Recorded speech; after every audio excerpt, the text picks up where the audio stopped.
విజయనగరం జిల్లా కలెక్టరేట్లో సోమవారం ప్రజా సమస్యల పరిష్కార వేదిక కార్యక్రమాన్ని నిర్వహించి అర్జీదారుల నుంచి జిల్లా కలెక్టర్ అంబేద్కర్ ఆధ్వర్యంలో వినతులు స్వీకరించారు.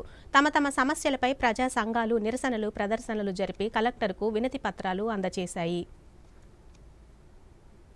అగ్రిగోల్డ్ ఆస్తులు అన్యాక్రాంతం కాకుండా చర్యలు చేపట్టాలని AgriGold customers and agents welfare association demand చేసింది. అసోసియేషన్ ఆధ్వర్యంలో విజయనగరం జిల్లా కలెక్టరేట్ వద్ద సోమవారం నిరసన ప్రదర్శన నిర్వహించారు. ప్రజా సమస్యల పరిష్కార వేదిక కార్యక్రమంలో ఈ మేరకు వినతి పత్రం అందజేశారు. ఈ సందర్భంగా అసోసియేషన్ గౌరవాధ్యక్షులు పి కామేశ్వరరావు మాట్లాడుతూ 100 కోట్ల రూపాయల డిపాజిట్లు వసూలు చేసి కస్టమర్లకు చెల్లింపులు చేయకుండా అగ్రిగోల్డ్ సంస్థ మోసం చేసిందన్నారు. 2017 జనవరి నెలలో బోర్డు తిప్పేసిన అగ్రిగోల్డ్ సంస్థ ఆస్తులను సిఐడి అటాచ్ చేసిందన్నారు. జిల్లాలో కూడా భోగాపురం తదితర ప్రాంతాల్లో అగ్రిగోల్డ్ కు 100 కోట్ల రూపాయల విలువ చేసే ఆస్తులు అన్యాక్రాంతం చేయడానికి ప్రయత్నాలు జరుగుతున్నాయని ఆవేదన వ్యక్తం చేశారు. జిల్లా కలెక్టర్ అగ్రిగోల్డ్ ఆస్తుల అన్యాక్రాంతం కాకుండా చర్యలు తీసుకోవాలని వినతి పత్రంలో కోరారు. విజయనగరంలోని 19వ డివిజన్ లంకపట్నంలో వేళాపాళా లేని సమయాల్లో కుళాయిల ద్వారా మంచినీరు సరఫరా చేస్తున్నారని, ఒక్కోసారి బురద నీరు వస్తోందని జిల్లా దళిత చైతన్య సేవా సంఘం అధ్యక్షులు సోము మురళీమోహన్ కలెక్టర్కు ప్రజా సమస్యల పరిష్కార వేదికలో ఈ మేరకు వినతిపత్రం సమర్పించారు. తాము చేసుకునే వ్యాపారాలకు పనులకు వెళ్లడానికి అవస్థలు పడుతున్నామన్నారు. ఉదయం నిర్ణీత సమయంలో కుళాయిల ద్వారా మంచినీరు సరఫరా చేయాలని కోరారు.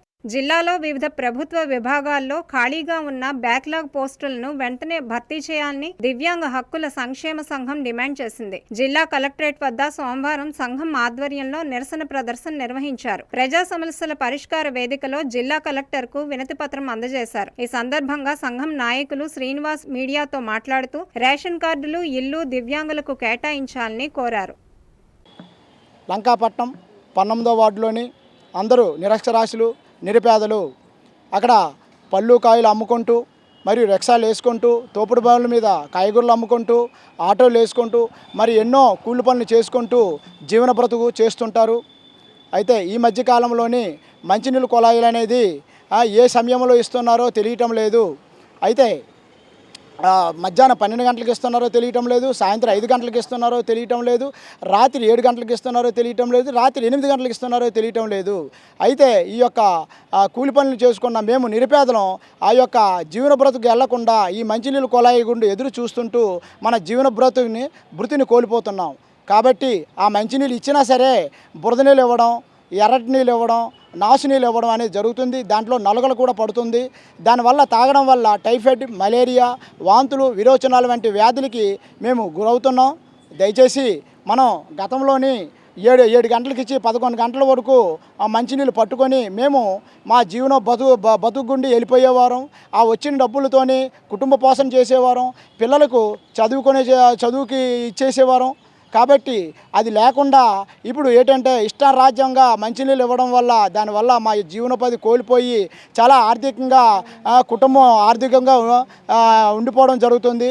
దయచేసి కలెక్టర్ ఆఫీస్కి వచ్చి మేము మా యొక్క 19వ డివిజన్ లంకాపట్నంలో ప్రజలందరూ వచ్చి అక్కడ కలెక్టర్ గారికి దరఖాస్తు ఇవ్వడం జరిగింది. నెక్స్ట్ మున్సిపల్ కమిషనర్కి కూడా ఇవ్వడానికి మేము వెళ్తున్నాము. దయచేసి విజయనగరం కలెక్టర్ గారు, కమిషనర్ గారు లంకాపట్నం 12వ వార్డు ప్రజలకి ఆరోగ్యం బాగుండాలంటే మంచినీళ్ళు ఇచ్చి రోజు తెప్పించే రోజు గతంలో ఇచ్చినట్లే తెల్లవారు 7 గంటల నుండి 11 గంటల వరకు మంచినీళ్ళు కుళాయిలు ఇప్పించవలసిందిగా శ్రీవారిని మేము హృదయపూర్వకంగా ఈ మీడియా మూలకంగా మేము కోరుకుంటున్నాం.